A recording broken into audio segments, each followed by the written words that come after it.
ভারতের কাছে প্রায় 2 মাসের তেল ও জ্বালানি সরবরাহ যথেষ্ট। সরকার জানিয়েছে ঘাটতির গুজবে কান না দিতে, আতঙ্ক না ছড়াতে। ওয়েস্ট এশিয়ার চলমান উত্তেজনার মধ্যে আধিকারিকরা বলেছেন দেশের জ্বালানি পরিস্থিতি স্থিতিশীল এবং পুরোপুরি নিয়ন্ত্রণে আছে। পেট্রোলিয়াম ও প্রাকৃতিক গ্যাস মন্ত্রক জানিয়েছে কাঁচা তেলের সরবরাহ পরবর্তী 60 দিনের জন্য নিশ্চিত করা হয়েছে।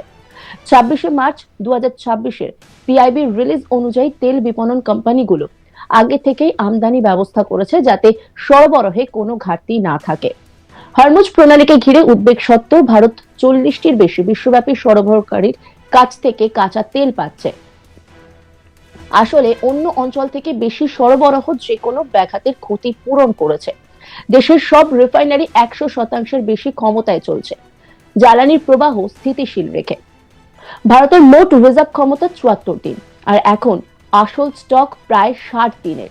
এতে কাঁচা তেল, শোধিত পণ্য আর ভূগর্ভস্থ গুহায় রাখা কৌশলগত রিজার্ভ অন্তর্ভুক্ত। আধিকারিকরা বলছেন সংকটের 77তম দিনেও দেশের সব নাগরিকের জন্য প্রায় 2 মাসের স্থিতিশীল সরবরাহ আছে। অতিরিক্ত ক্রয়ের পরিকল্পনা আগে থেকেই করা হয়েছে, তাই আগামী মাসগুলো নিরাপদ। সরকার স্পষ্ট করেছে দেশের কোথাও পেট্রোল, ডিজেল বা এলপিজির ঘাটতি নেই। সব জ্বালানি স্টেশন স্বাভাবিকভাবে চলছে, কোনো রেশনিং নেই। বিশ্বের বড় রিফাইনার এবং পেট্রোলিয়াম পণ্য রপ্তানিকারক হিসেবে ভারতের শক্তিশালী দেশীয় সরবরাহ ব্যবস্থা আছে। জ্বালানি পাম্পে যে কোনো ছোটখাটো আধিকারিকেরা বলছেন ভুল সোশ্যাল মিডিয়া কন্টেন্ট উস্কানিপ্রাপ্ত আতঙ্কের জন্য, আসল ঘাটতি নয়। এলপিজি সরবরাহ শক্তিশালী করা হয়েছে, দেশীয় উৎপাদন অনেক বেড়েছে, এখন দৈনিক চাহিদার অর্ধেকের বেশি মেটাচ্ছে, ফলে আমদানির প্রয়োজন কমেছে। একই সঙ্গে আমেরিকা, রাশিয়া, অস্ট্রেলিয়ার মতো দেশ থেকে বড় এলপিজি জাহাজ ইতিমধ্যে পথে আসছে। তেল কোম্পানিগুলো দেশ জুড়ে সিলিন্ডার স্বাভাবিকভাবে সরবরাহ করছে। সংক্ষিপ্ত বৃদ্ধির পর চাহিদা স্বাভাবিক হয়েছে। সরকার স্পষ্ট করেছে পাইপড ন্যাচারাল গ্যাস প্রচার কোনো ঘাটতির জবাব নয়, বরং এটা পরিষ্কার ও সস্তা জ্বালানির দীর্ঘমেয়াদী পরিকল্পনার অংশ। বছরগুলোতে পিএনজি সংযোগ দ্রুত বেড়েছে এবং ঘরোয়া ব্যবহারের জন্য এটা উৎসাহিত করা হচ্ছে ভালো বিকল্প হিসেবে। মন্ত্রক অনলাইনে ছড়ানো মিথ্যা তথ্যের বিরুদ্ধেও সতর্ক করেছে। কিছু পোস্টে ও ভিডিও ভুল ছবি আর ভিত্তিহীন দাবি করে অযথা আতঙ্ক সৃষ্টি করছে। মানুষকে শুধু অফিসিয়াল আপডেটের উপর ভরসা করতে বলা হয়েছে।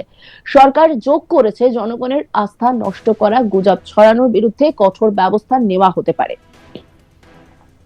সামুদ্রিক উৎসের অবসাদী শিলাস্তর থেকে প্রাপ্ত একটি গুরুত্বপূর্ণ জ্বালানি সম্পদ হলো অপরিশোধিত খনিজ তেল অর্থাৎ ক্রুড অয়েল। এটি একটি প্রাকৃতিকভাবে সৃষ্ট পেট্রোলিয়ামজাত পদার্থ যার মধ্যে বিভিন্ন ধরনের হাইড্রোকার্বন ও অন্যান্য জৈব যৌগ বিদ্যমান। তবে সব অবসাদী শিলায় ক্রুড অয়েল পাওয়া যায় না। ভারতে প্রধানত তৃতীয় যুগের অবসাদী শিলায় ক্রুড অয়েলের অস্তিত্ব লক্ষ্য করা যায়। ক্রুড অয়েল গঠনের প্রক্রিয়া শুরু হয় তৃতীয় যুগে। ওই সময়ে সমুদ্র জীব বৈচিত্র্য, উদ্ভিদ ও প্রাণী অত্যন্ত সমৃদ্ধ ছিল এবং তেল গঠনের অনুকূল পরিবেশ বিদ্যমান ছিল। বিভিন্ন সামুদ্রিক জীব, উদ্ভিদাংশ ও জৈব পদার্থ বালি, পলি ও কাদা স্তরের নিচে চাপা পড়ে যায়। সময়ের সঙ্গে সঙ্গে তাপ ও চাপের প্রভাবে এগুলির রাসায়নিক পরিবর্তন ঘটে এবং লক্ষ লক্ষ বছর পরে ক্রুড অয়েল ও প্রাকৃতিক গ্যাসের সৃষ্টি হয়। ভারতে তেল ক্ষেত্র মূলত দুই প্রকার, স্থলভাগীয় অর্থাৎ অনশোর এবং সমুদ্রভাগীয় অর্থাৎ অফশোর। দেশের প্রধান তেল ক্ষেত্রগুলি কিরকম? এক হচ্ছে ব্রহ্মপুত্র উপত্যকা। ভারতে প্রথম তেলের সন্ধান মেলে 1860 সালে অসমের ব্রহ্মপুত্র উপত্যকায়। মার্গারিটের নিকটে অসম রেলওয়ে অ্যান্ড ট্রেডিং কোম্পানির উদ্যোগে। তেলবাহী শিলাস্তর দিহাং অববাহিকা থেকে সুরমা উপত্যকা পর্যন্ত বিস্তৃত। ঊর্ধ্ব অসমের ডিব্রুগড় ও শিবসাগর জেলায় প্রধান তেল উৎপাদন কেন্দ্রগুলি অবস্থিত। ডিগবয় তেল ক্ষেত্র ডিব্রুগড় জেলায় টিপাম পাহাড়ে অবস্থিত। এই তেল ক্ষেত্রটি ভারতের প্রাচীনতম যে খনিগুলো রয়েছে তার মধ্যে অন্যতম। এখানেই ভারত তথা এশিয়ার প্রথম তেল কূপ খনন করা হয়।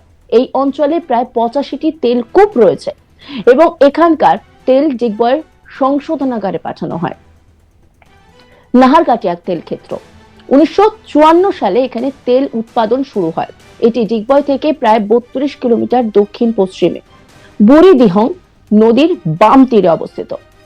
এখানকার তেল পাইপলাইনের মাধ্যমে নুনমাটি, অসম এবং বরাউনি বিহার শোধনাগারে পাঠানো হয়। গুজরাটের তেল ক্ষেত্র গুজরাট উপকূল দেশের দ্বিতীয় বৃহত্তম তেল উৎপাদক অঞ্চল। এই অঞ্চলের প্রধান তেল ক্ষেত্রগুলি হলো আঙ্কলেশ্বর, খাম্ভাত, লুনি, আহমেদাবাদ, কল্লোল, বারকোল, কথারেনা ও সানন্দ। আঙ্কলেশ্বর বরুদ জেলায় অবস্থিত এই তেল ক্ষেত্রের তেল গ্যাসোলিন ও কেরোসিনের সমৃদ্ধ।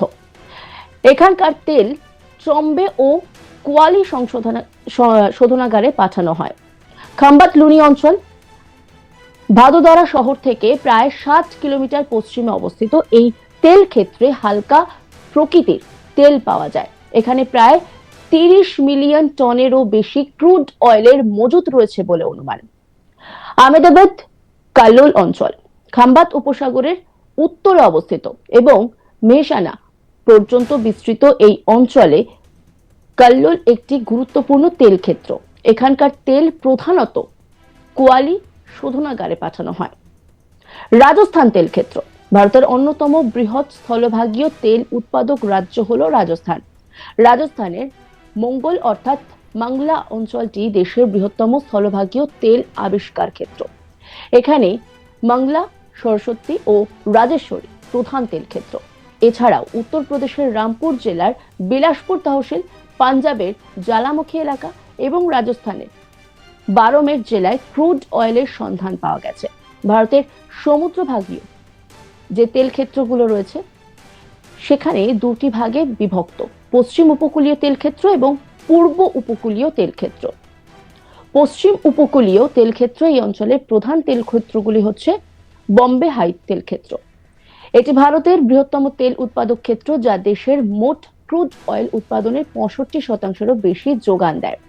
এখানে প্রায় 35 মিলিয়ন টন ক্রুড অয়েল এবং প্রায় 40,000 মিলিয়ন ঘনমিটার প্রাকৃতিক গ্যাসের মজুত রয়েছে। 1976 সালে এখানে উৎপাদন শুরু হয়। বাসাইন তেল ক্ষেত্র বম্বে হাইয়ের দক্ষিণে অবস্থিত। এই অঞ্চলে প্রায় 1900 মিটার গভীরে তেল ও প্রাকৃতিক গ্যাসের সমৃদ্ধ ভান্ডার পাওয়া গিয়েছে। অন্যদিকে পূর্বাঞ্চলীয় যে উপকূলের তেল ক্ষেত্র, সেখানে মহানদী গোদাবরী, কৃষ্ণা ও কাবেরী নদী অববাহিকা ও বদ্বীপ অঞ্চলে ক্রুড অয়েল ও প্রাকৃতিক গ্যাসের সন্ধান পাওয়া গেছে। অন্যান্য খবরের আপডেটের জন্য অবশ্যই নজর রাখুন আজ তাক বাংলার ইউটিউব স্ট্রিমিং এ। লাইক, কমেন্ট, শেয়ার এবং সাবস্ক্রাইব করতে ভুলবেন না।